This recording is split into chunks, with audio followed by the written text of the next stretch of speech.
so which includes the design, the process, the uses, the scenarios, the navigation, the iteration, prototypes of interaction design that you are going to cover today.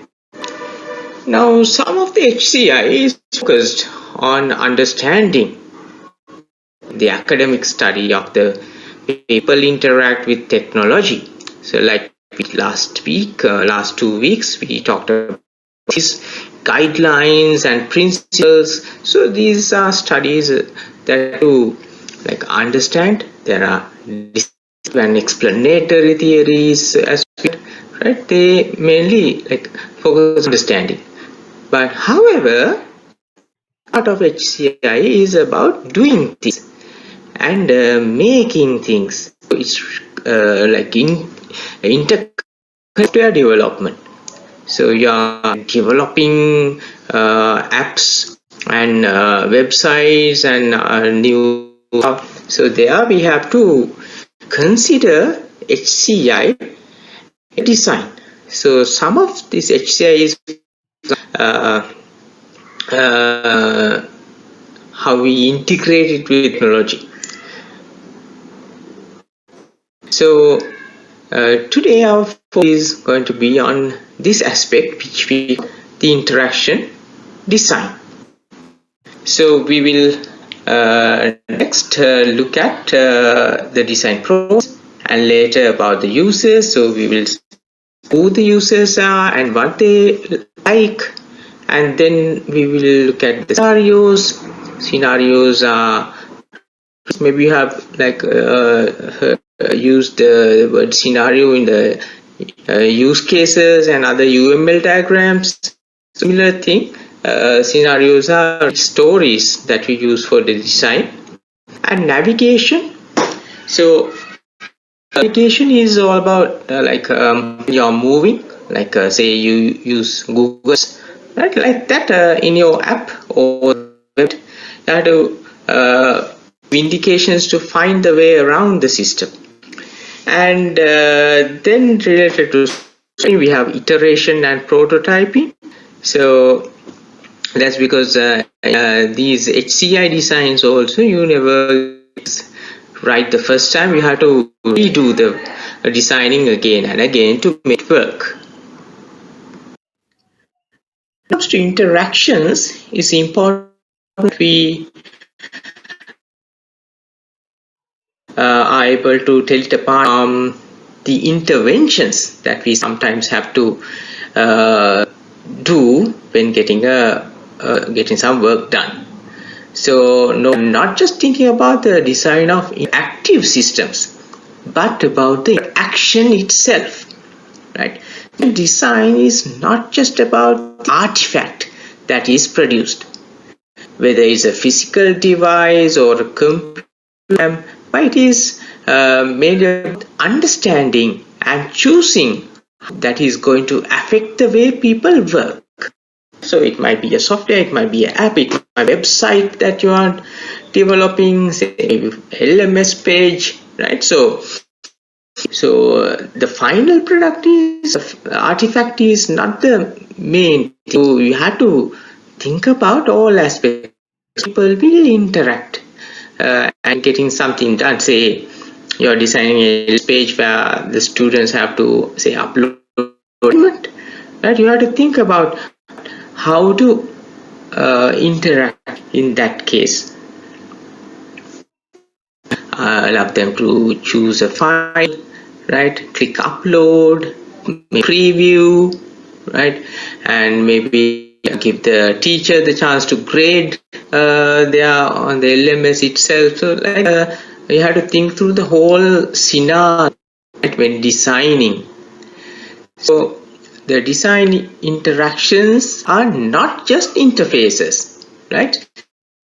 More than the interface, it's about the experience, and not just the immediate interaction as well. It's not about the immediate thing. Now mainly when we focus on the narrow HCI like GUI designs, we only have that particular momentary effect of the interface, say the button, right? When the button is, what happens? Okay, but in the interaction design, it's just what happens instantly. For example, you have a stapler in the office, right? And these staplers change. Now these days there are staplers fixed to the printers that automatically document. Now a few years ago we had manual stuff, so then you have to intervene. So then you have to intervene and staple, then write print against staple. Say imagine in a say printing papers, we as teachers are involved with printing papers. So a semester we have to prepare the paper. You get 100 copies of the question papers. We have to manually we are stapling them, right? With the modern electric stapler, write, print, and at the end everything will be automatically stapled. So the interaction changes technology like that.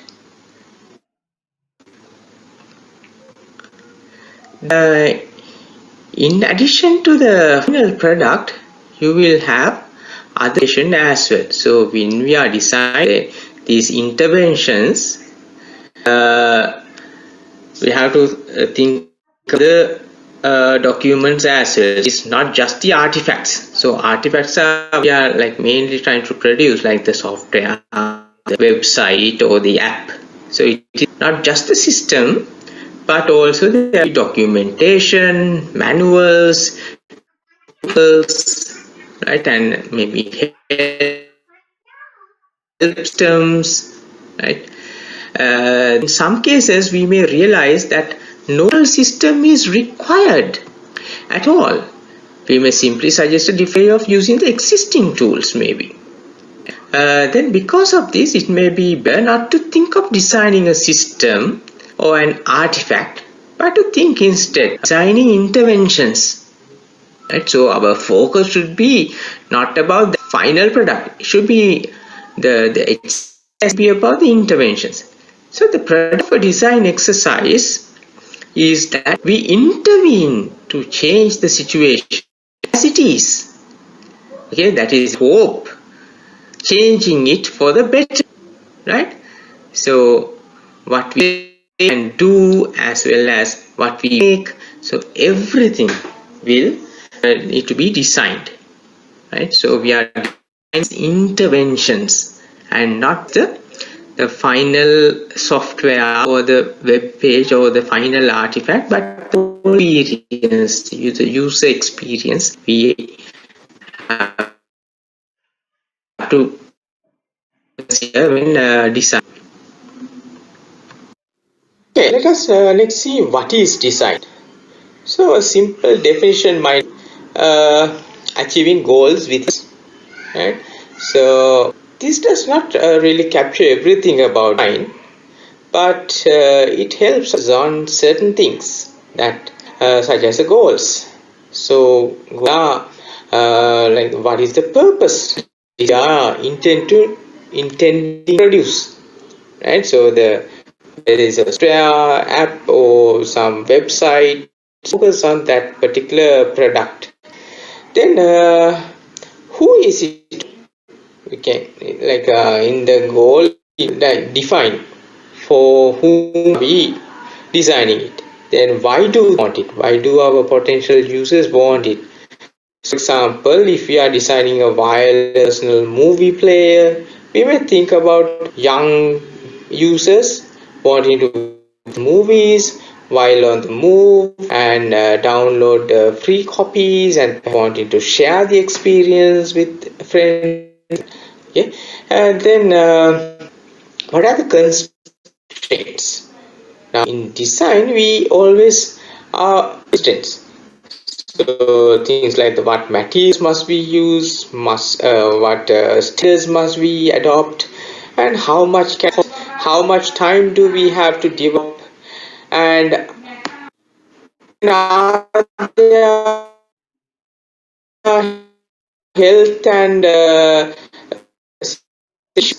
then in the case of the personal movie player, does it have to stand rain, or like does it need to be waterproof, or like must we use existing videos to download movies, or can we download build in protection, right? So that things we might not be able. So definitely that the trade-offs. So one of the things about design is the trade-off. That is choosing which also constraint can be relaxed so that other. So for example, we might find that an eye-mounted video like those used in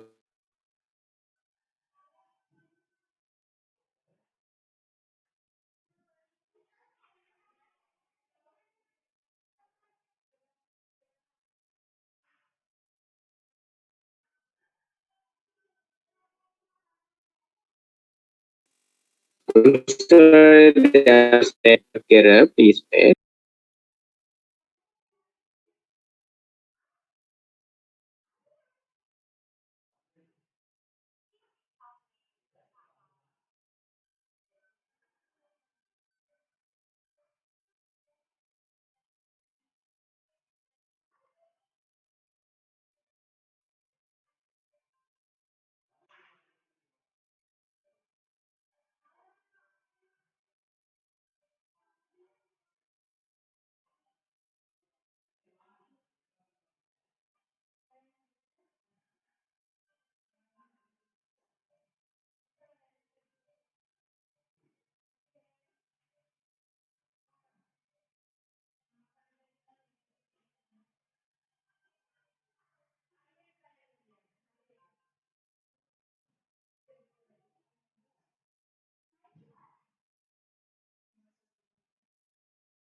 So a simple definition might be achieving goals within constraints, right? So this does not really capture everything about design, but it helps us to focus on certain things that such as the goals. So goals are like what is the purpose of the design we are intending to produce, right? So whether it's a software app or some website, so we can focus on that particular product. Then who is it for? We can like in the goal we define for whom are we designing it. Then why do they want it? Why do our potential users want it? So for example, if we are designing a wireless personal movie player, we may think about young users wanting to watch the latest movies while on the move, and download free copies, and perhaps wanting to share the experience with friends and things like that. Okay, and then what are the constraints? Now in design we always are facing constraints. So things like what materials must we use, what standards must we adopt, and how much can it cost, how much time do we have to develop, and then are there health and safety issues?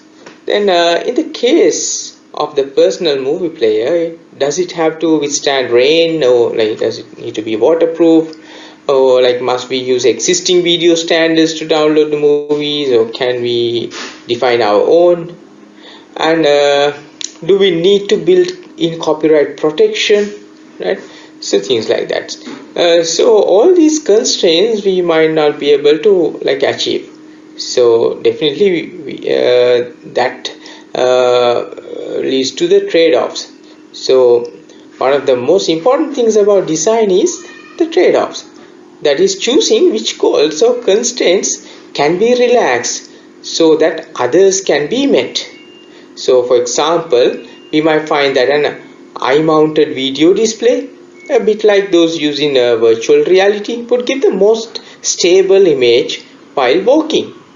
However, this would not allow you to show friends and might be dangerous also. And if you are watching a gripping part of the movie as you cross the road, and you might have accidents, right? So often the most exciting moments in design are when you get a radically different idea that allows you to satisfy several apparently contradictory constraints. Okay, so in like that would be very good, right? But in reality, the more common skills needed in design is to accept the conflict, that how to choose the most appropriate trade-off. Okay, that is the final thing. Like, you work very hard in the technologies, but then in the end, the final product might only have few of them. So the temptation is to focus on one or other goal and optimize for this. So then tweak the design to make it just satisfy the constraints and other goals. Right, so that is the way normally the products are marketed. So instead, the best designs are where the designer understands the trade-offs and the factors affecting them. So if you as a designer can really understand the trade-off, like what are the real implications of each trade-off and how important they might be for the user's experience, then you will be able to come up with a better design.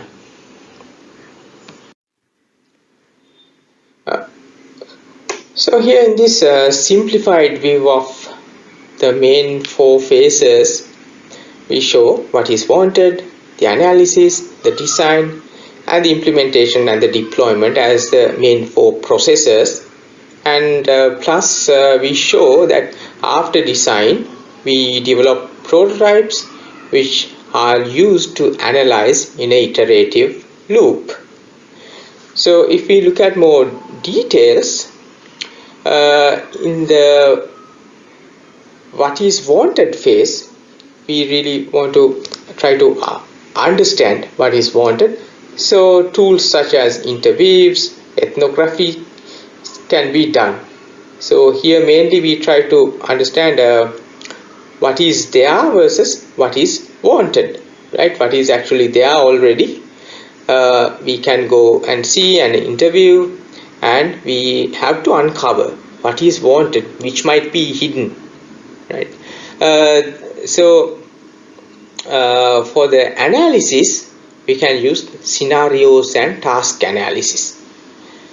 Then for the design process itself, we have to apply the guidelines, the principles, and maybe the theories as well. And after design iteration, we create the prototypes that will include dialogues and notations, and we will use evaluations and heuristics to complete the analysis of these prototypes. Then after the design is satisfactorily completed, we have the precise specifications. So once the precise specifications are included in the specification document, we can code it, we can implement it, and deploy it after implementation. So testing and deployment, so all those like normal software engineering tasks will follow. So the artifacts that are created at this stage include the architectures, the documentation, and the help files.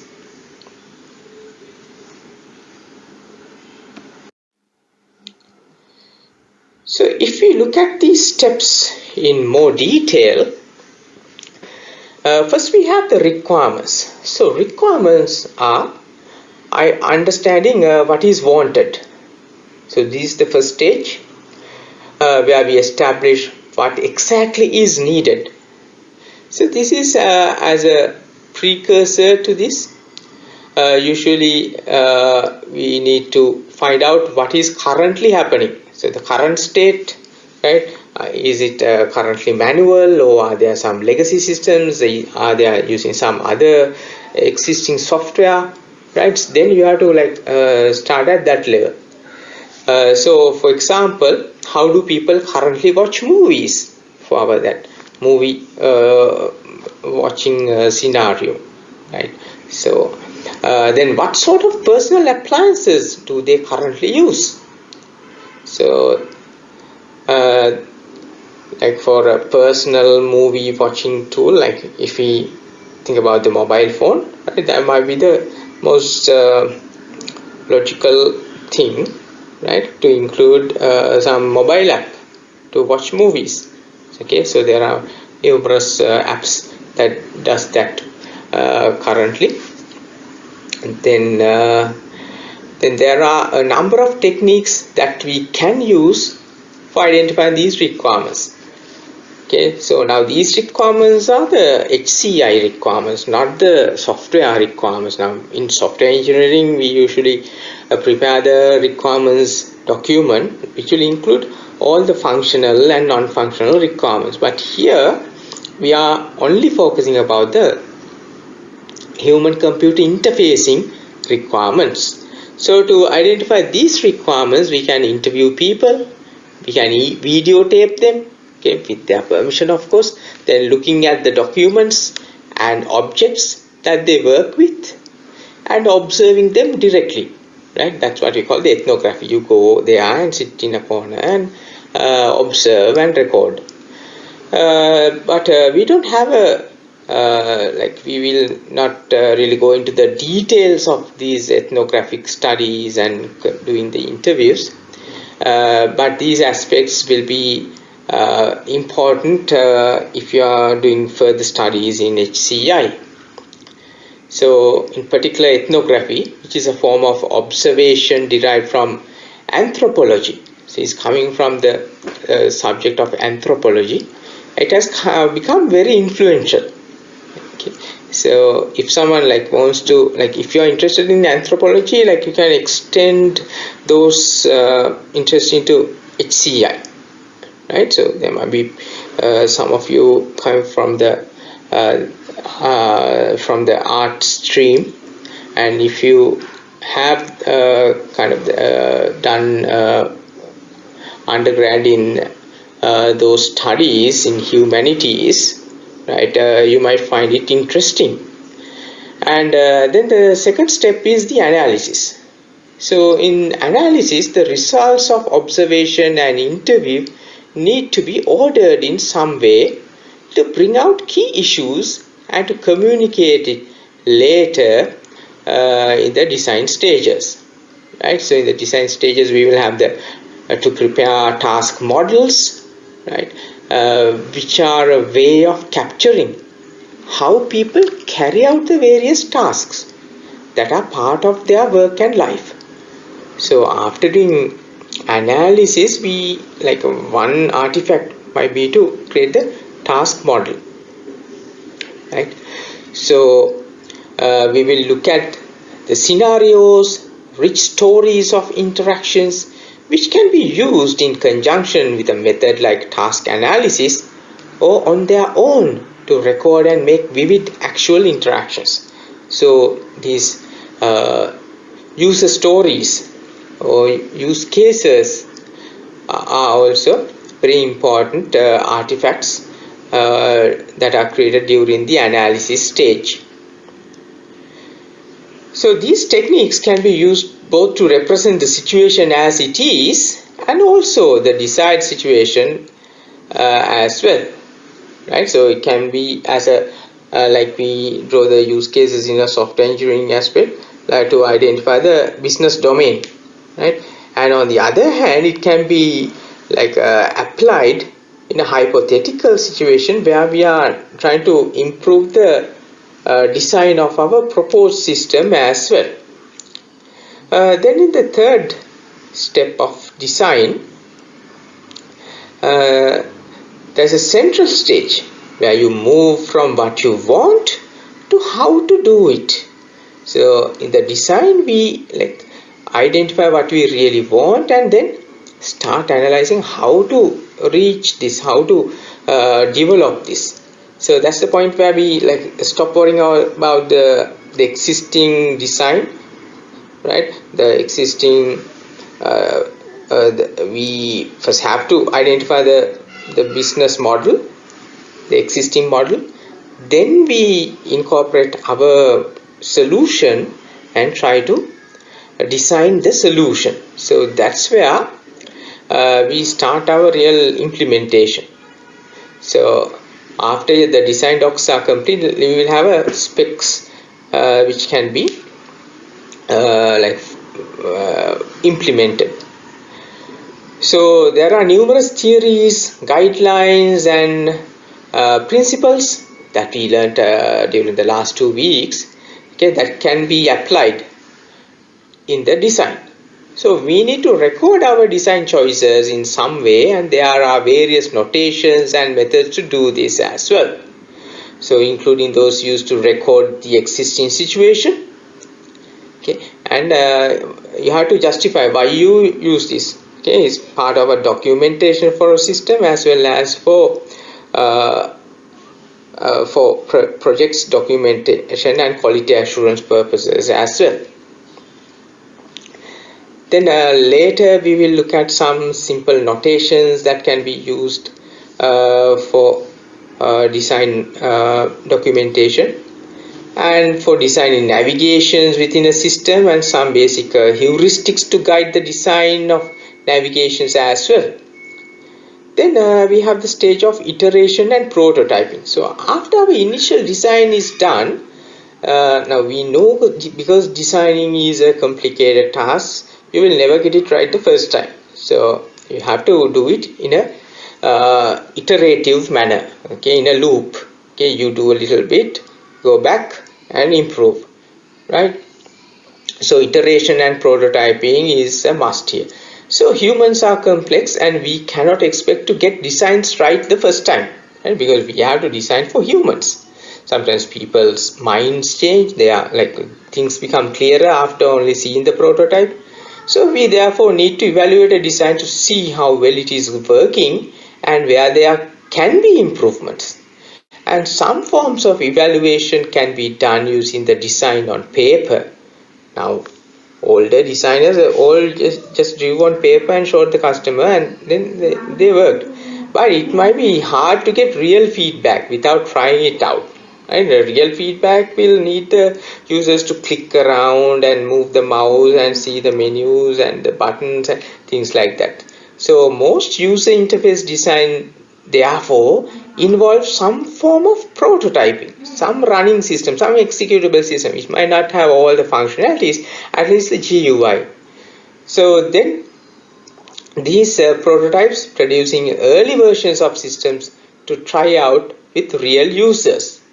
Okay, so sometimes there are these prototypes that are known as throwaway prototypes. That is, we are not gonna like keep these prototypes in the final version because these might have a lot of bugs, but still they are using at this design stage is very important. Then we have the stage of implementation and deployment, where we are happy with our design, we need to create it and deploy it. So this will involve writing code and perhaps making hardware and writing documentation and manuals and everything that goes into a real system that can be given to the customers. Okay, so finally installing at the customer sites are known as deployment.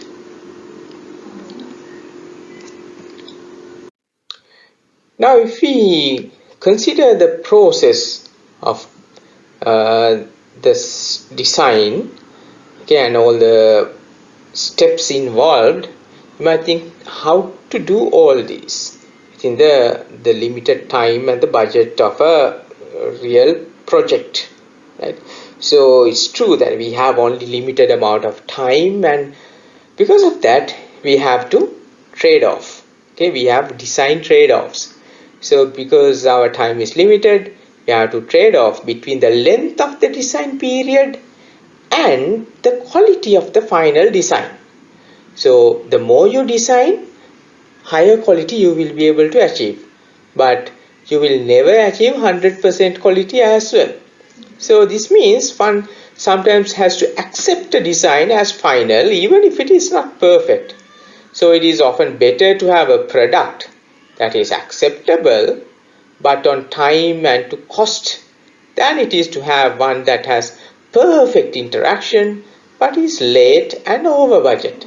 Right? So in the business world, in the real world, we have to meet those deadlines. Right? So if you have promised a client something, like they will evolve their strategies and other the marketing campaigns and things around the project deadline. So we have to somehow meet that deadline. So even though there might be some bugs, some design limitations, right, some known errors are there, but still we might have to deliver the final system, right? So it's important that we are within the budget and within the schedule as well. So it is easy to think that the goal, especially of the iterative stages, is to find usability problems and fix them, right? So in the looping after the design and the analysis, okay, is mainly to find usability problems and fix them. So as you experience real designs, however, you soon find that the real problem is not to find faults. That is easy. So more effort and time you put, you will find faults. Okay, even though the the frequency will go down, if you put enough effort, you will be able to like find places that can be improved, right? It's not gonna like end.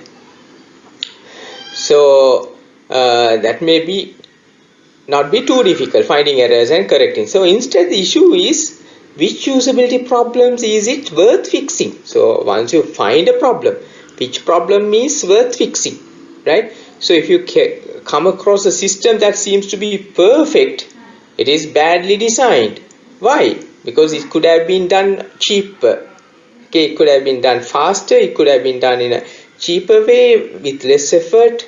Okay, so we call a perfect system bad design because is not because its design is bad. It might be perfect design, but because it has like you have put too much effort on that product, and just as with all trade-offs, it may be possible to find radically different solutions that have a major effect but are cheap to implement. Right? So, however, it is best not to plan assuming such like bolts of inspiration will strike when wanted. So you cannot always like depend on your luck, right, to find the perfect design solution.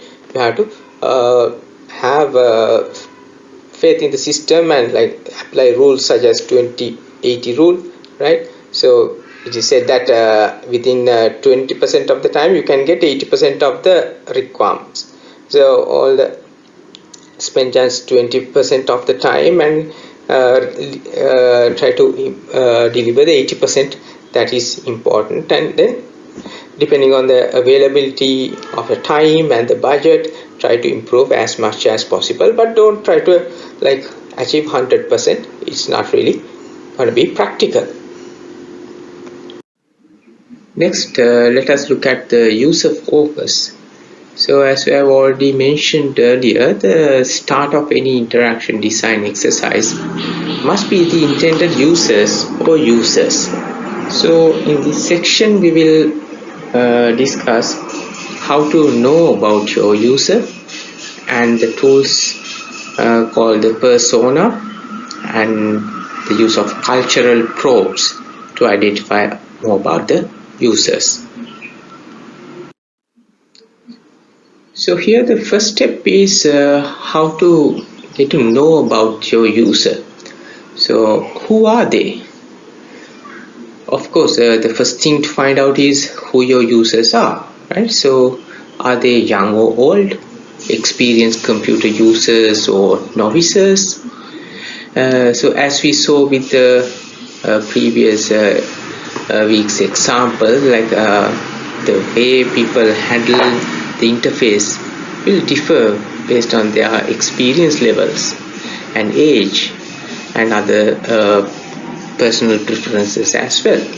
So it may not be obvious who the users are sometimes. So if it's a general application where everyone might use, then you have to have universal usability. So you may need to ask this question again as you find more about the system and its context. And then the question becomes harder to answer if you are designing generic software, say such as a word processor that everyone might use. So as there are many different users with different purposes and characteristics, so similar problem arises with many websites where the potential visitors are far from homogeneous. So there are heterogeneous user community then. So that's where the universal usability concepts have to be considered.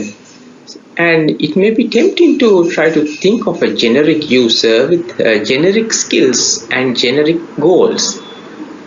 So however, it is probably better either instead or in addition to think of several specific users. So rather than focusing on this one average user, think about a few specific users.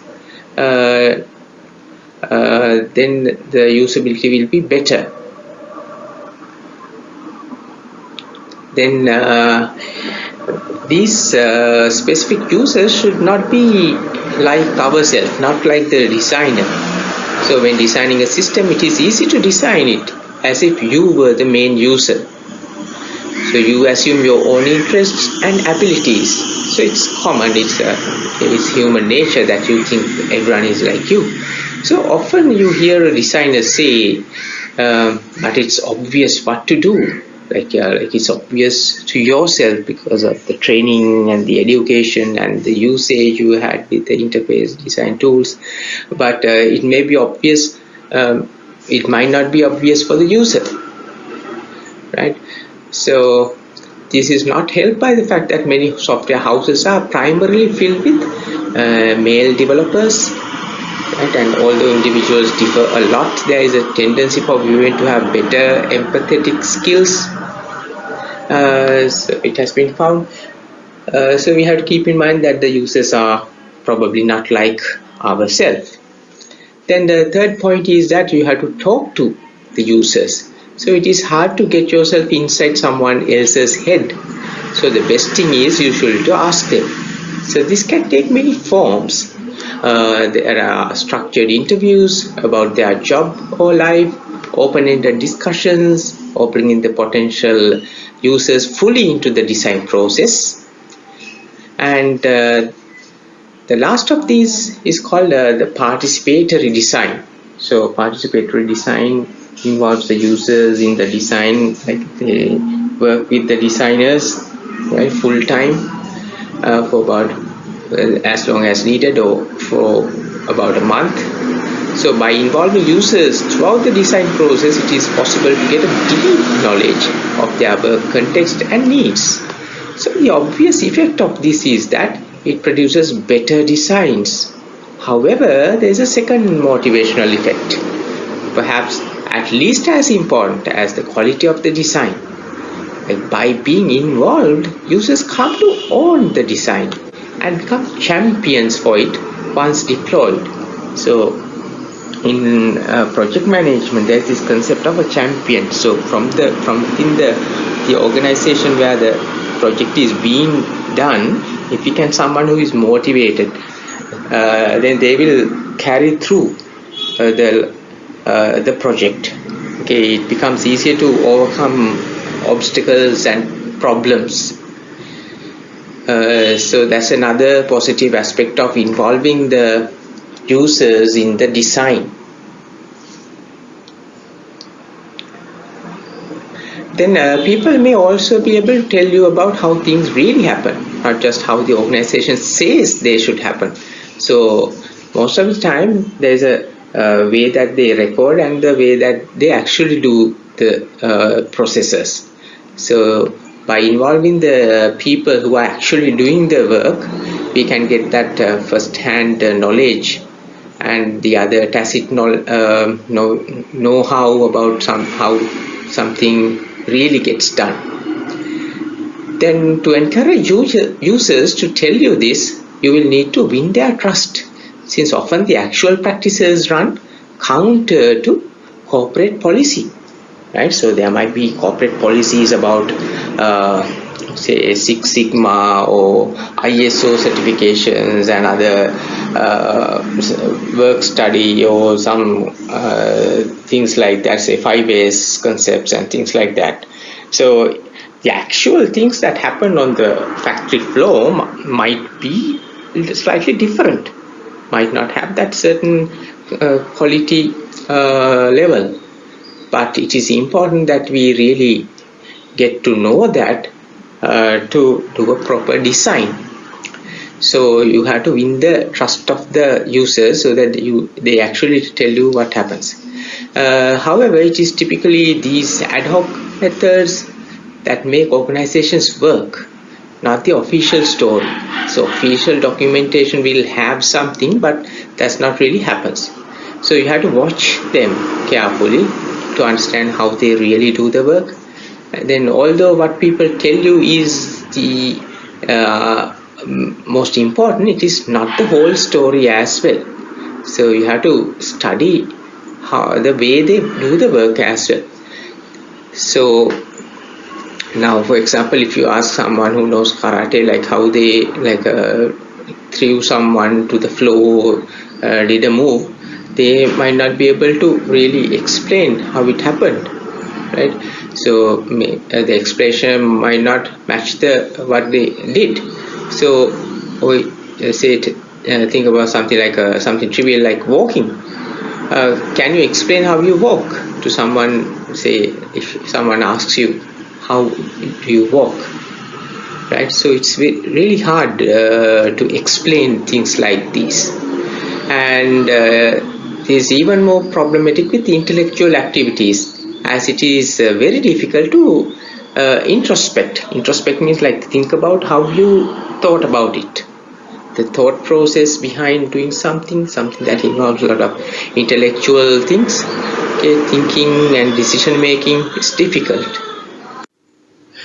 So professional in any field is well practiced and can do things in the domain, then an academic in the same field may not be able to do things, but he or she will know about the things in the domain. So these are different kinds of knowledge and skill. So sometimes people know both, but not necessarily so. So it's difficult to find say an academic who has the practice as well.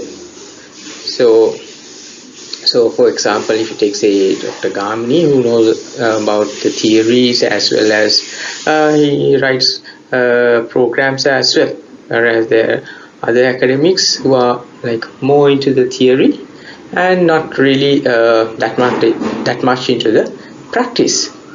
So like that, some of those who are practicing might not be able to describe what really happened, but those who are like academically inclined will be able to describe the process. Then another example, like the best sports trainers or the coaches may not be the best athletes. So the best painters may not be the best critics as well. So like this, because of this, it is important to watch what people do as well as hear what they say, right? And this may involve sitting and taking notes of how they spend a day, watching particular activities, using a video camera or a tape recorder, or like these days we have MP3 recorders, and it can be done in an informal manner or using developed methods such as ethnography or contextual inquiry. So these are like studies, research methods for ethnography and contextual inquiry. Okay, these might be important also. And sometimes users can be involved in this. Say, for example, asking them to keep a diary or having a 15-minute buzzer and asking them to write down what they are doing when the buzzer sounds. And although this sounds just like asking the users what they do, the structured format helps them give a more accurate answer. Right? So rather than you informally asking them what are you doing now, what are you doing now, if you sound the buzzer and ask them what were you exactly doing at this time, it works better. Then another way to find out what people are doing is to look at the artifacts they are using and creating. Okay, look at the artifacts, that the documents, the tools that they are using, and the documents that they are creating. So in all these observational methods, one should not just stop at the observation, but go back and discuss the observations with the users. So you go back and clarify with the users. So even if they were not previously aware of what they were doing, they are likely to be able to explain when shown. And the observations tell you what they do, and they will tell you why they do those things, and use your imagination as well. So even if you would like to involve many users throughout your design exercise, this will not always be possible, and it may be too costly as well. So because you have to pay for their time, so it may be hard to get time with them. Say for example, the consultant doctors in a hospital scenario, it may be that there are just too many, and then they might not be available as well. So however, if you cannot involve actual users, you can at least try to imagine their experiences. Now this is very dangerous, as it would be easy to think, if I were a warehouse manager or etc., some user, I would do this.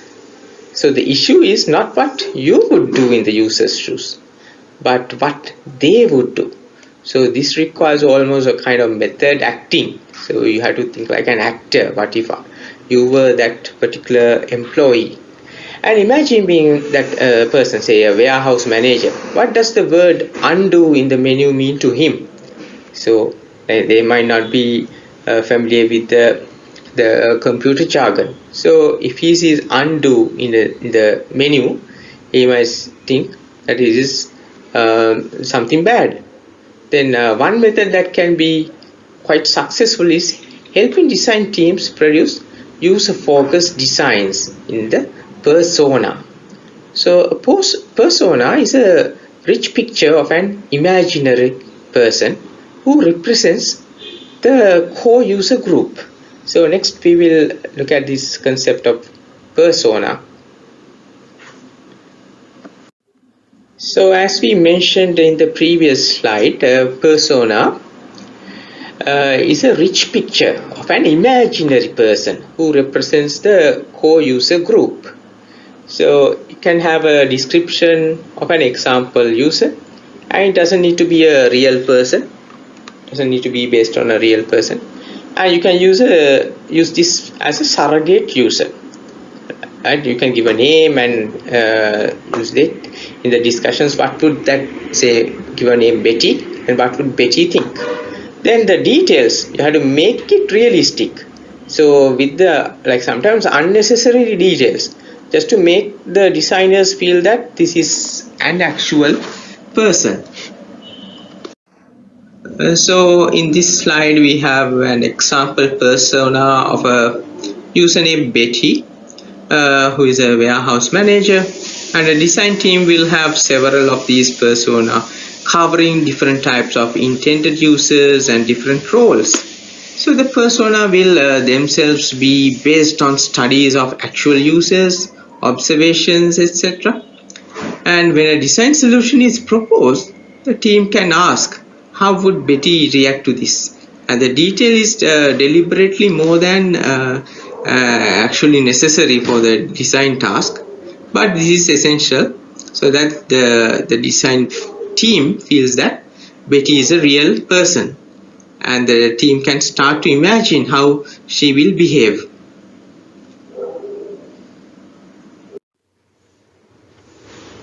Then we have this toolkit known as the cultural probe, okay, which comes in a small pack. that is designed to provoke and record comments in various ways. So these are given to people to take away and to open and use in their own environment. So for example, one probe pack for the domestic environment includes a glass with a paper sleeve to use the glass to listen to things and then write down what you hear. So the same probe pack contains a repackaged disposable camera and a small solid-state voice recorder. So when the pack is returned, the notes, recordings, photos, etc. are used as a means of understanding what is significant and important for the people in the environment, and as a means of creating the designs. So it is a method of direct observation, which is sometimes hard because outsiders cannot really engage in the work environment or the home environment most of the time. But with the probe packs, we get the actual users to take the packs into their home and use the pack to record their daily lives.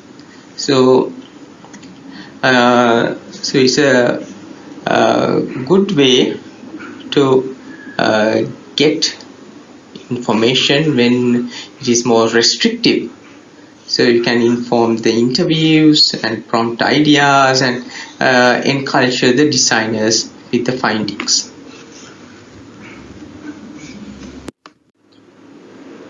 Then in our next section, we are going to look at the scenarios, which are stories for designers. These scenarios are rich stories of interaction. And under this section, we will talk about stories for the design and how we use and reuse these scenarios.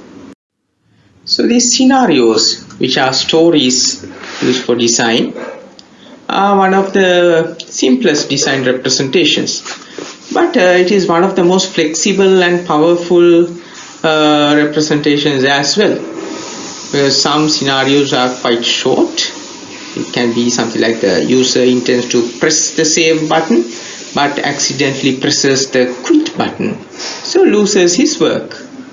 Then there can be others that are focused more on describing the situation or context. So at the end of the day, the stories for design are used to communicate with others and to validate the models and to understand the dynamics of the models. And in these scenarios, there's always this linearity. Things happen one after the other, because like in storytelling, there's always an order. So even though the parallel processing might be there, we cannot have the parallel storytelling. So that time is linear and our lives are linear as well. So you cannot show the alternatives in that way. So alternatives will become another scenario, alternative scenario, right? So the decisions and things like that you have to show as a separate scenario, right? So when you take one scenario, one story, it has a linear timeline, right? One after the other. There are no decisions and no uncertainties in a given scenario, right? So when creating the scenarios, we have to be aware of what will the users want to do. We have to focus on the important tasks that the users will perform, and it should include a step-by-step walkthrough. Okay, so it should be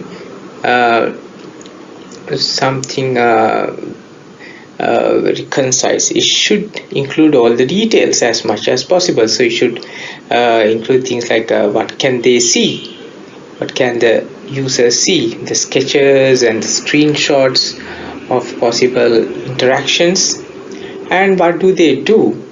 The input methods such as the keyboard and the mouse can be indicated as well. And if we can record what they are thinking as well, right? When the users are doing the task, okay, if we can record their thinking, then the scenario will be much richer. So we have to somehow represent the thought process in the text. And once created, we can use and reuse these scenarios in the design in all necessary places. Okay, so if we have the same kind of interface built in a different project, we can use this scenario, and you can modify the scenario to suit another's interface.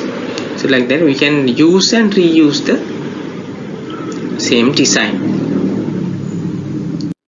So here we have an example of a scenario for the personal movie player.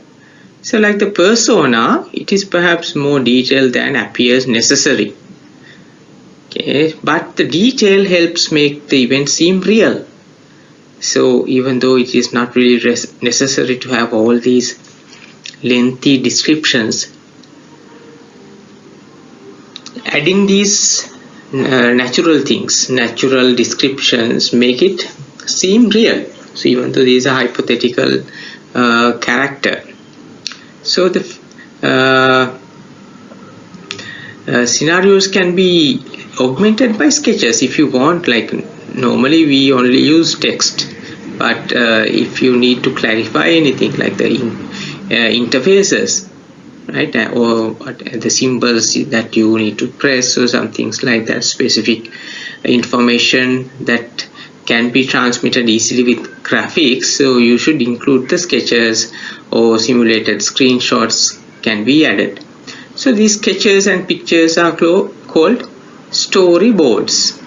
So whatever sketches you use, we will call them as storyboards. A storyboard are similar to the techniques used in filmmaking to envisage plot lines. So especially in movies and like dramas, they use this concept of storyboarding to make things clear for the actors. So here also it's like a play acting scenario when we try to identify the correct interfaces or interactions. In this case, it's important that the plots or the important interactions are correctly represented. And we can also play act with these kind of devices when some physical artifact is there, like the Swiss Army knife scenario. So these scenarios will be there with the script, case like a script, and we have the mock-up device, okay, or a prototype, which can be used to act out. So you can act out the potential patterns of use for this digital Swiss Army knife, which has a small LCD screen and uses the toothpick as a stylus.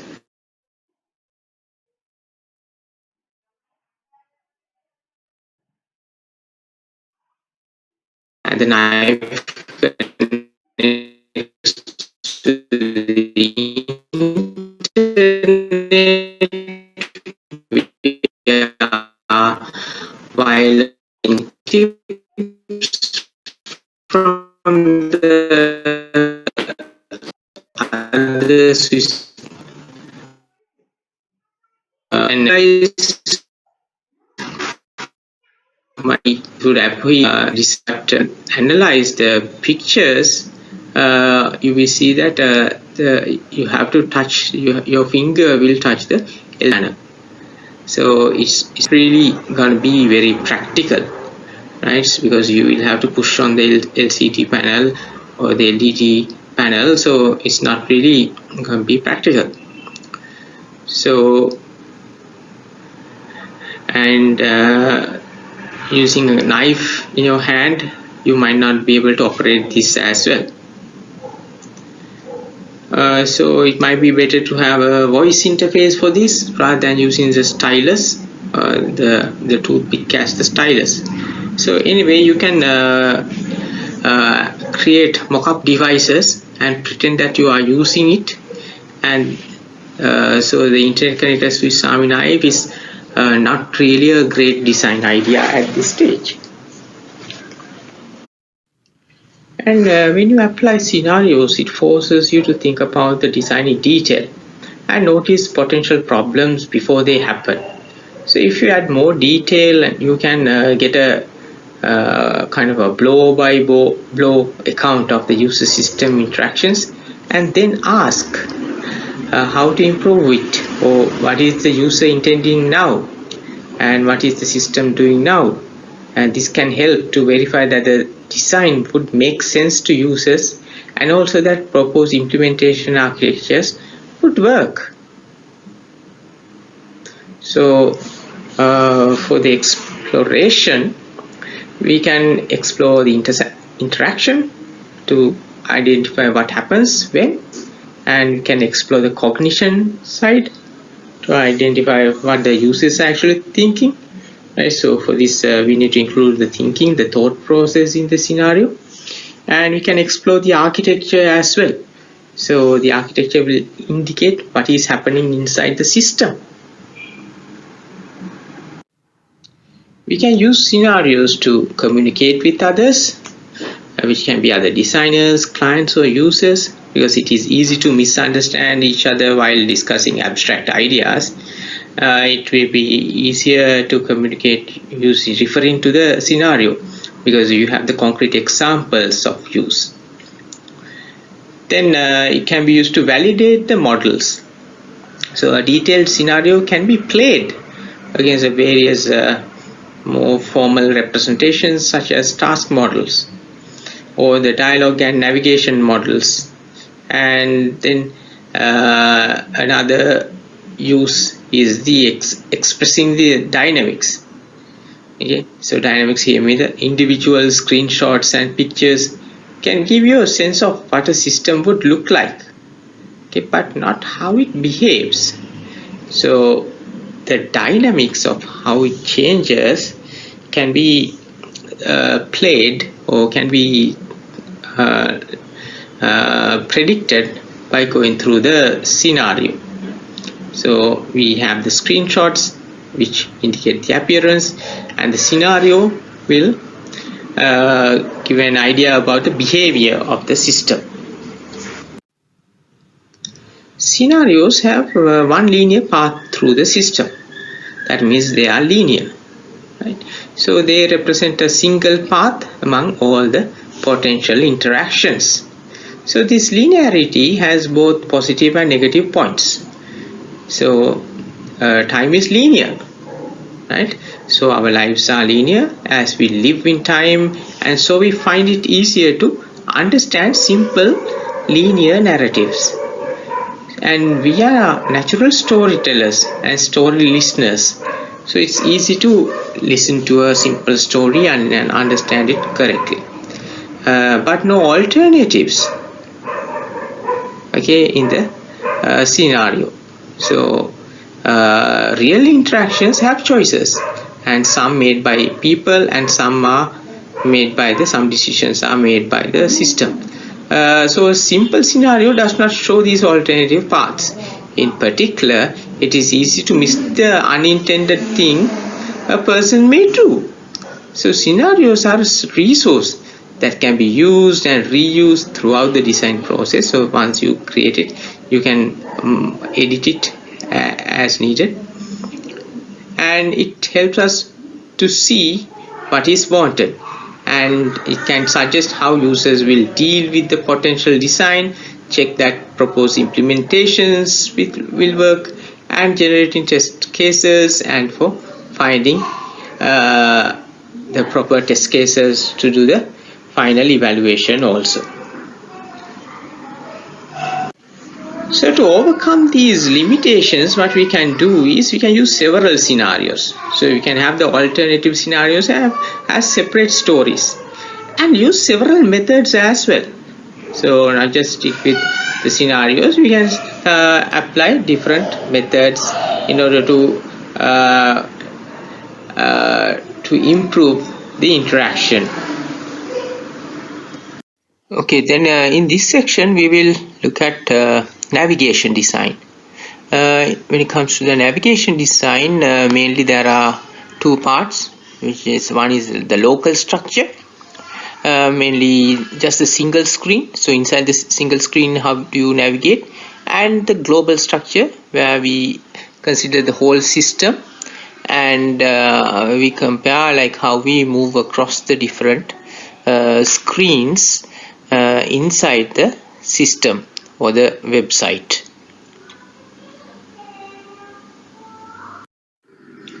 Now, when it comes to the level of interaction, there are differences among the PC applications and websites and the physical devices. So on a normal PC, we might have widgets, and we will have a screen design, navigation design, other apps and operating system. Then on websites, we have form elements, tags and links, and there are page designs, the site structure, the website structure, and the web, the browser, and there are external links as well. Then for the physical devices, so here physical devices mean like things like such as the ATM machines, okay, that have physical buttons and things, and other machinery, the machine interfaces.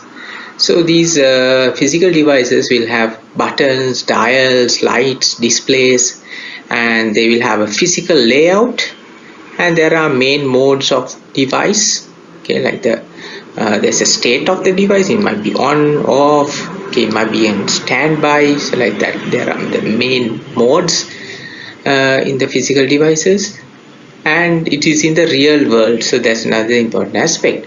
So as you see, there are similar levels in these different applications and devices, and there are differences. For example, in the web, we have less control of how people enter a site, and on a physical device we have the same layout of buttons and displays no matter what the internal state, okay, although we may treat them differently, okay, because like if the machine is on standby, when you press a button it will respond, while like if it is off it will not do anything, okay, but the interface does not change. So in this section we will mainly look at the navigation design, where we consider the main screens and modes within the system and how they interconnect. So when we think about the structure, the local structure is within a screen, and the local means looking from this screen out from where you are currently, and the global structure is referring to the whole site structure, the whole system's pages. Then the global structure, we have to think about the movement between the screens. We have to be aware of how the movement happens. How is it allowed? Is it forward only, backward only, or like only can advance one at a time, or have you provided hyperlinks to go to any hyperlinks or any other appropriate method to allow the users to freely move around the screens. Then when it comes to the more wider state of affairs, we can think about the relationships with other applications, maybe other third-party applications. Do you allow them to run within your system? Like in a web page, there might be external links, right? So how do you handle them? Things like that. So first, let us consider the local structure from one screen looking out. So much of interaction involves the goal seeking behavior, okay, where users have some idea of what they want to achieve, and a partial model of the system. They kind of have the basic idea about the system. And in an ideal world, if users had perfect knowledge of what they wanted, and if they knew how the system worked, and they could simply take the shortest path to what they want to do by pressing all the correct buttons and using the menu commands and the links, then everything would be perfect. But however, in a world of partial knowledge, right, partial knowledge means that the users will have a vague idea of what they want to do, and they will have limited knowledge about how to use the system, and they might not have got a lot of training on the new system as well. So with the partial knowledge that the users have, they will have to struggle through the system to get the work done.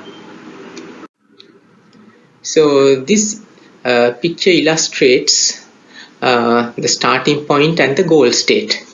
So the important thing is not so much that they take the most efficient route, okay, but that at each point in the interaction they can make some assessment of whether they are getting closer to their goal, or if they are not making any progress. Okay, so these are humans, no, so humans can learn, right? So it's okay if they do not make a beeline to the goal. Doesn't have to be. So it's a learning process. You can progress with the knowledge that you have, with the local knowledge. So we call this goal seeking. So here each state of the system or each screen needs to give the user enough knowledge of what to do to get closer to their goal.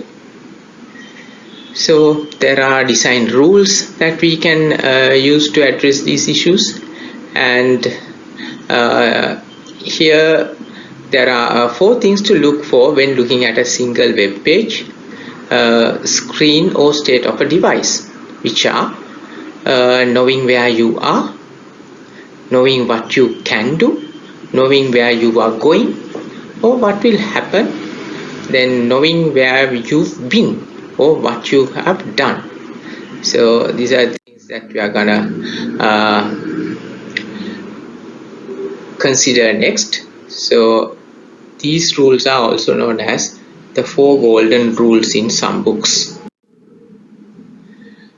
So in this context, it's important that you try to minimize this kind of bottlenecks behavior. So you are going around in circles and coming back to the goal, right? So we have to design our interface in such a way that the users don't wander about when goal seeking. So that's why we have to apply these 4 golden rules. So again, knowing where you are and knowing what you can do, knowing where you are going or what will happen, and knowing where you have been or what you have done.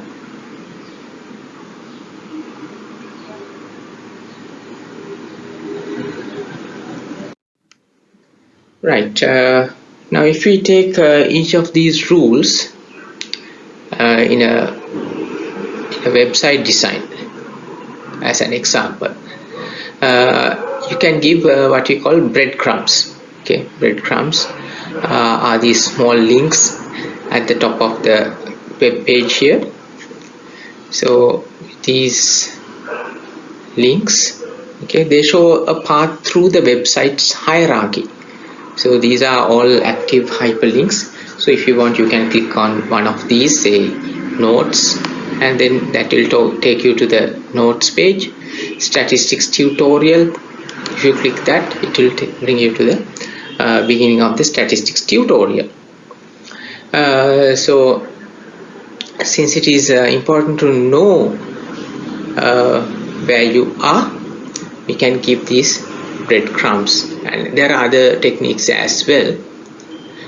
Okay, so this is just one example of how we can tell the users where they are.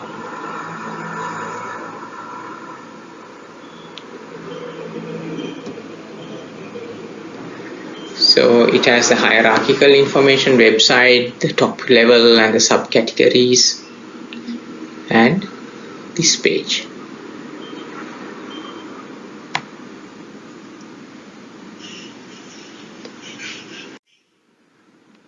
Then when it comes to buttons, we have to be careful about giving very big buttons, right? So if the buttons are too big, sometimes you might run out of screen space also. Like, where do they go? And they take a lot of room for extra text as well, right? So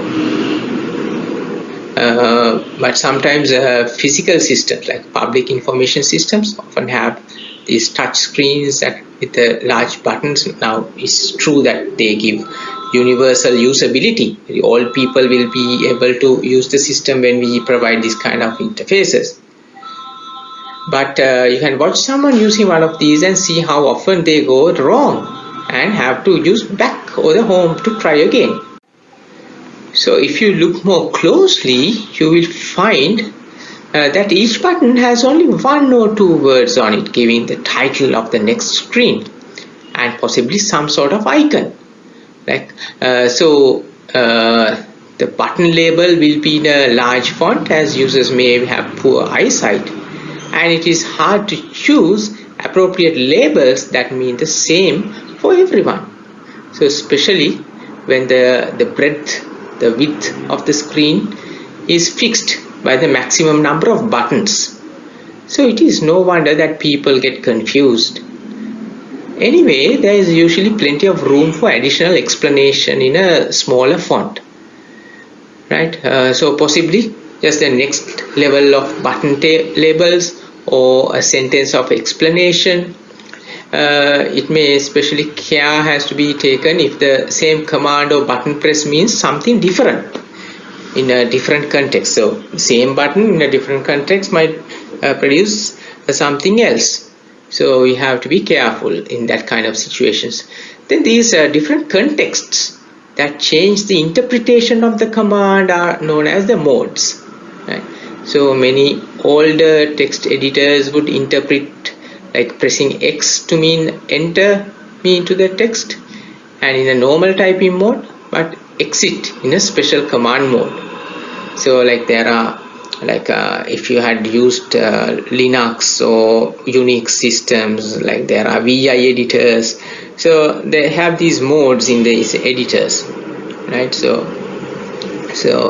there are the same command, pressing X in a specific mode will do one thing, and in the other mode it will do something else. So in general, these modes are less of a problem in windowed systems, where the mode is made apparent by the current window, because you know that you are interacting with this specific the window, the active window. But in physical devices, say like in an ATM machine, which have minimal displays and may be operated without the visual attention, right? So then in that kind of situation, the user only sees one window. So finally, if you have just done some major action, you also want some sort of confirmation of what you have done. So if you are faultless and have perfect knowledge, of course you will be sure that you have hit the right key and know exactly what will happen. Then remember that to know what will happen, you will have to know everything about the internal state of the system and things outside as well. So when say getting cash out of an ATM machine, so hundreds of things can go wrong, right? But you have to make sure that you have money in the bank, the network connectivity is okay, you have entered the correct PIN, entered the correct account number, or the card is correct, okay, card is not broken. So many things. right? So like the content of the files, network devices, so many problems can happen. So in other words, if you are not sure about it, the system needs to give some feedback to say that what has happened. So in an information system, there is a related but slightly different issue. Okay, in a system, a software system, okay, with the Windows. Here we have to know where you have been. So this helps you feel in control and understand your navigation of the information space. So this feeling of disorientation when you do not have sufficient means to know where you are and where you have been has been called lost in hyperspace, right? So there's the term lost in hyperspace. So when you design your interactions, don't create interfaces so that your users get lost in the hyperspace, right? So that's when users don't know where they are. And most web browsers offer a history system and also a back button. So that's why the browser itself normally provides a back button with which the user can go back and then it allows the users to have this reduce the concept of getting lost in hyperspace. And the history, the list of history is available in the browser also. It also improves the understanding of where a user has been.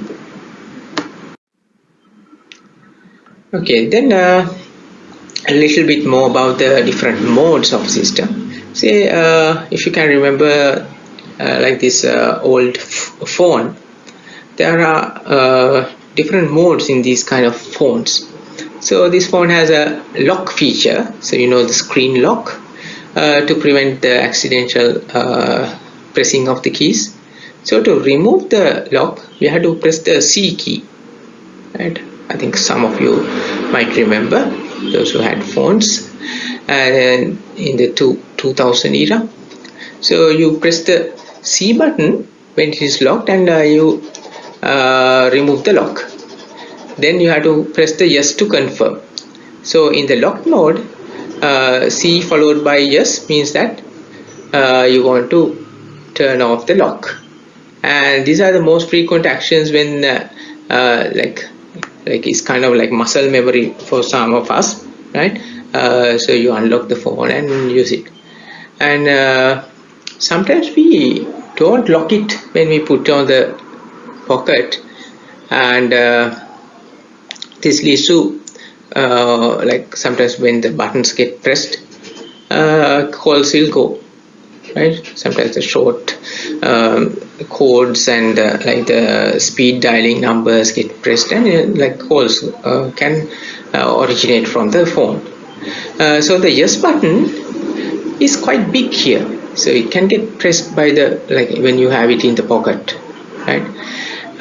So this puts the phone into dial recent numbers mode, and with a list of recent calls on the screen. And in this mode, pressing C gives a prompt delete number, and then pressing yes then deletes the number from the phone's address book. So like in that mode, if you press the C and the yes, it will delete that specific entry in the address book. So this often means that the user will have to enter the address again or the number again and save, because like often if the user thinks that he has locked the phone previously, he will automatically when taking out will press C and the yes. So then you delete a contact unknowingly, right? So that kind of accidents can happen because of poor interaction design.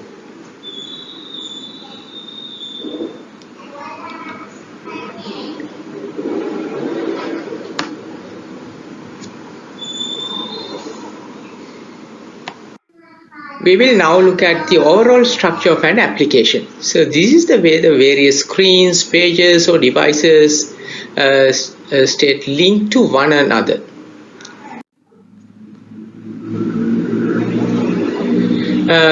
Now, one way to organize a system is in some form of a hierarchy. So this is typically organized along functional boundaries, that is based on different kinds of things, but may be organized by roles, user types, or some more other modules, and such as in an educational system, you can divide by the subjects or the years, the levels, and these hierarchy links, screens, pages, or states in the logical grouping can be indicated. So, for example, here in this figure, a high-level breakdown of some sort of messaging system is given. So this hierarchy can be used to help during the design, but it can also be used to structure the actual system as well. So, for example, this diagram that is given here in this picture can reflect the menu structure of a PC application or the site structure on the website as well. Then it is kind of common knowledge that any sort of information structuring is a difficult thing. But there is evidence that people find hierarchies simple than most. And one of the difficulties with organizing information or system functionality is that different people have different internal structures for their knowledge. Right? Some like the way you keep your data, right? So many use different vocabularies. So this is a problem. So to overcome this ambiguity, we need the detailed knowledge of the intended users. So it is not good creating a hierarchy that the designers understand, but we need a hierarchy that the users understand also. And however much you think that you have got the wordings and the categories right from the designer's perspective, because there are different users, it is sometimes inevitable that not everyone will understand the keywords used perfectly.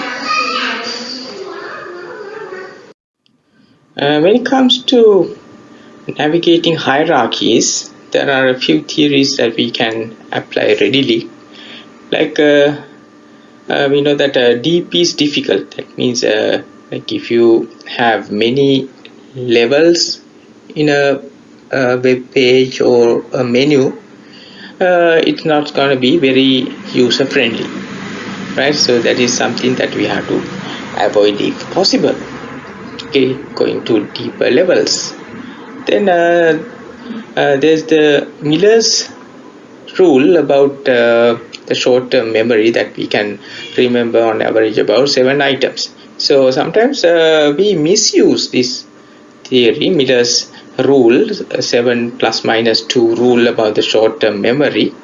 It is not applicable to the menu size, right? Because in the menu you see what is there, so it really doesn't matter how many items you have in the menu, because you don't have to remember them, right? And then what is the optimal hierarchy? So these were where we need clear guidance, such as knowing where you are going or what will happen, right? We need guidance like that, as well as the means to allow users to change their mind if they make the wrong decisions. And there is also evidence that deeper hierarchies, as we mentioned here, is better to have broad top level categories, or to present several levels of menu on one screen or web page. In the Office package, this is the ribbon also, and the menu commands also. So a lot of controls are available on screen at the same time. And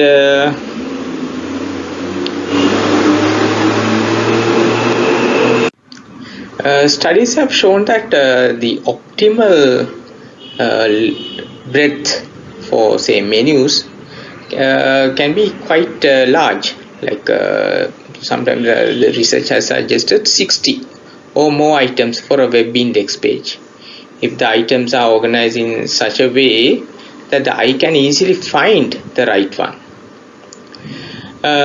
So of course, to organize this number of items on the page requires further classification.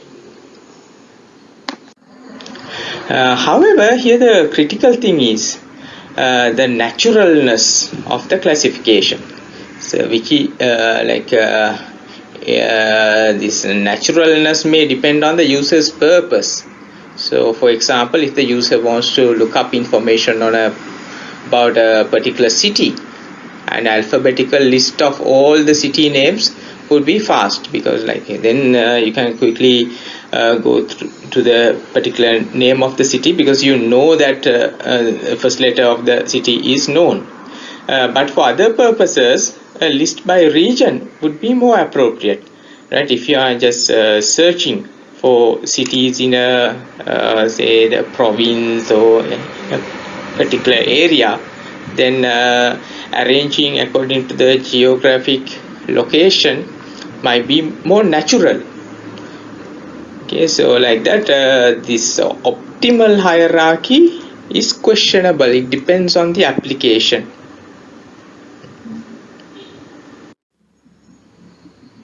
Now, what does the dialogue mean in user interface design? So in a pure information system or a static website, it might be enough to have a fully hierarchical structure, perhaps with next buttons, previous buttons, or links between items in the same group. But for any system that involves some process, doing something, and constantly drilling down from one part of the hierarchy to another can be very frustrating.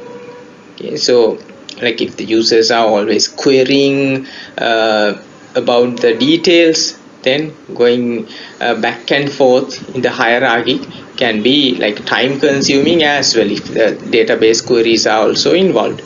Then usually there are ways of getting more quickly from one place to another place. For example, in a stock control system, we can have a way of going from a stock item to all orders outstanding on that item, and then from an order to the purchase record of the customer who placed the order.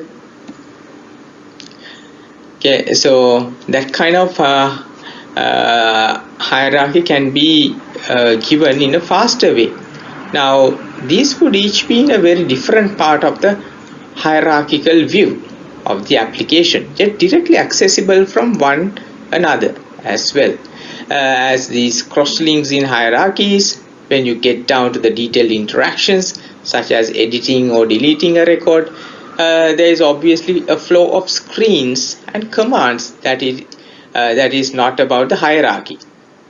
So in HCI, this word dialogue is used to refer to this pattern of interaction between the user and a system. The pattern of interaction, how we actually interact with the system. So notice that this describes the general flow of the service, but has blanks for the names in this case. So if you look at this example dialogue, so where a minister asks, do you name take this woman, so it's like getting married. Okay, so where the name is a variable, okay, but the marriage registrar's questions and the man's and the woman's answers are always the same. So this is an example of a pattern. So this dialogue describes the general flow of the marriage service, but has the blanks for the names for the bride and groom. So it gives the pattern of the interaction between these the two parties that are getting married. So but this is instantiated differently for each service So at different weddings, this get done by different people, right? So in human computer dialogue, it's just the same. So it's like you have a pattern and you apply different variables, different inputs, different outputs, okay, into the pattern. So there are overall patterns of movement between main states of a device or windows in a PC application, but the details differ each time it is run. And remember that scenarios gave just one path through the system. So remember, in the scenarios, we didn't allow the decisions, right? Alternative paths were described as a new scenario, right? If you need to describe the alternative path, then you need to have another scenario for that. So to describe a full system, we need to take into account different paths through a system and loops where the system returns to the same screen. So with these dialogues, we can have that kind of situation where the different paths are identified, and we can explore more about the system.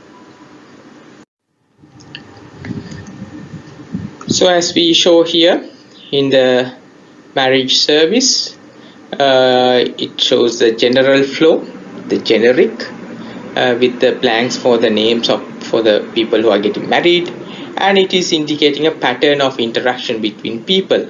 So in the computer dialogue also, we have the pattern of interaction between users and systems, but the details will be different each time because the details are going to be variable. Okay, next let us look at network diagrams. So this is one simple way to show the principal states or screens and how they are linked together, okay, with the use of arrows. So in this figure, there's a network diagram that shows the main screens for adding or deleting a user from the messaging system. And the arrows show the general flow between the states, and we can see that from the main screen we can get to the either the remove user screen or to the add user screen. So this can be done using buttons, right? So we can have buttons to indicate remove user or add user. You press one of the buttons, you come to this state or the two screens. So but the way these are shown, we leave to detailed screen design. So the way of like whether it's going to be a button click or something, say it might be a hyperlink or some that is left for later design. So the network diagram only shows how the screens are connected, and we can also see that from the add user screen, the system always returns to the main screen. Okay, so after add user, you come back again to the main screen as shown is like this. You come here after the add user is done, you come back up to the main screen that you started from. But after the remove user, there is a further confirmation screen, right? So there's a separate confirmation, a confirm screen will appear, which you have to click, right? So that is a dialogue, right? That's the dialogue design here.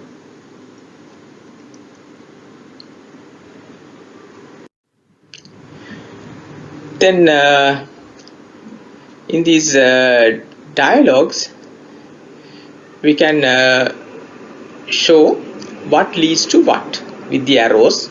We know that from the arrows that we have seen from the main screen, you can go to the remove user or we can go to that user. So like that, it shows what leads to what.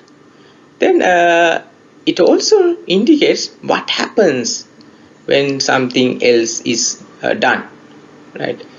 So it shows what happens when and it shows including branches. You can have branches inside a branch, or you can have loops also, right? So you can include branches and loops, and can be more task oriented than a hierarchy. So rather than a hierarchy only shows what is how they are logically arranged, what is inside each section or each menu or the process. But here it is more task oriented, and it is easier to implement when you design using a network diagram rather than using the hierarchies. Okay, in this section we are going to look at how our interface works with other applications that are already in a system. So as applications these days are not used alone, there are many other applications and systems that are also being used concurrently. So each of these applications might sit amongst other devices and applications, and this in turn has to be reflected in our design. When designing, we have to be aware of that, what are the other tools and their interfaces. So in different subject areas, there are set of kind of accepted rules, accepted ways of doing things. Say for example, in the Office package, we know Control S means save, right? So like that, the shortcut keys are kind of accepted. So that kind of tacit knowledge is there in an industry. So when you are dealing in between applications, you have to carry that knowledge. It should be reflected in the design that you do. So this has several implications. So there are style issues. We should normally conform to platform standards such as positions for menus on a PC application to ensure consistency, and functional issues might be there.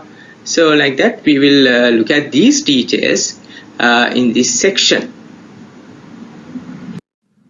So when we have to deal among many applications, we have to consider first the style issues, the functional issues, and then we have the navigation issues. So what are style issues?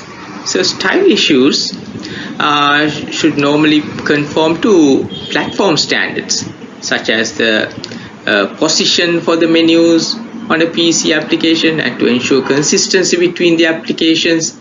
Like in the Office package, we usually have the menus at the top, okay, and you have like a certain way of arranging them, right? So it has become a standard for that particular platform of applications, and you have to be consistent.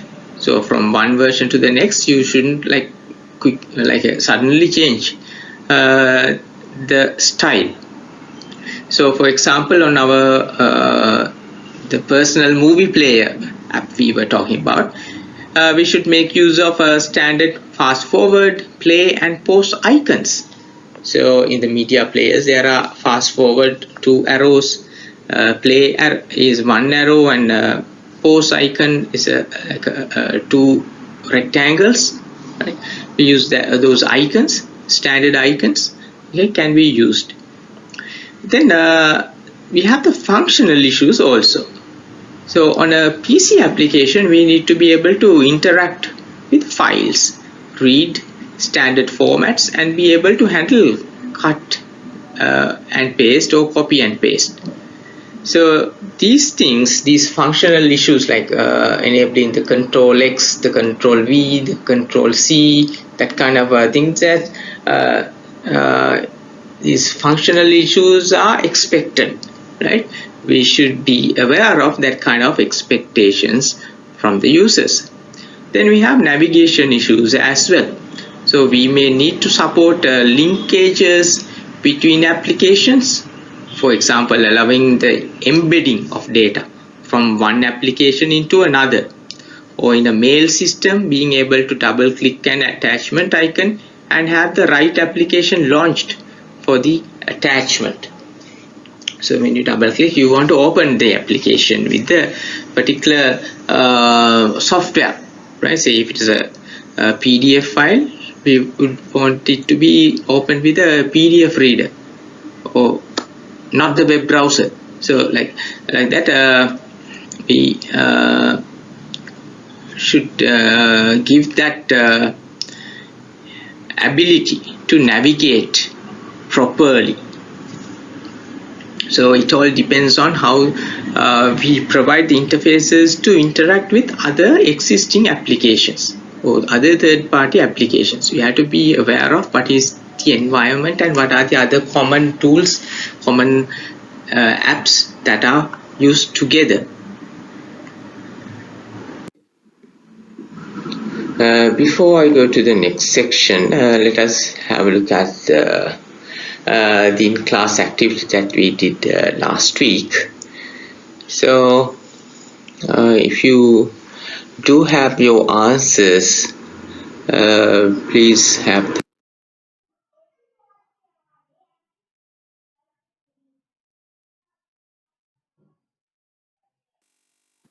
So we did that already last week. We completed the task. So if you have any questions about the lecture today, you can ask now. And yes, I will upload the video lectures to the LMS. Please forgive me for not uploading last week's one because of a data problem. Okay, I will do it tonight. Okay. If you have any other questions, you can ask.